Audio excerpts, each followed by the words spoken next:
Samsung Z Fold 5 is a superb example of a device that is both useful and fashionable. Starting at $2,215, the phone is expected to go on sale on December 31, 2022 according to rumor.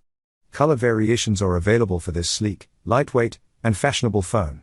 The phone is said to have a 7.6-inch display with a resolution of 1768 by 2208 pixels, which will make content come to life. Please like this video if you are a Samsung phone lover. Let me know in the comments section what you are looking out for in this new flagship. And if you haven't subscribed already, then hit subscribe button now, so you don't miss a thing in the future. So, the phone's octa-core processor should provide lag-free video playback, intensive graphics gaming, and web surfing. Additionally, the forthcoming smartphone will have 12 GB of RAM, allowing you to seamlessly navigate between multiple apps.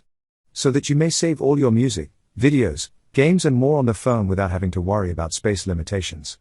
As far as we know, Samsung's future smartphone is expected to run Android V11.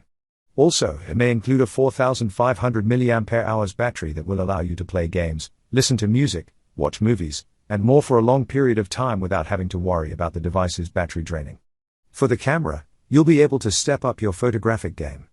A 12MP, and 12MP camera is rumored to be on the way, so you can take some stunning photos. Digital zoom, auto flash, face detection, and touch to focus are all possibilities for the camera configuration on the back. Also, the Samsung Galaxy Z Fold 5 is expected to have a 16MP plus 10MP front-facing camera, so you can take some stunning selfies and video calls. Thanks for watching, and don't forget to like, subscribe and comment the country you are watching from. See you in my next video.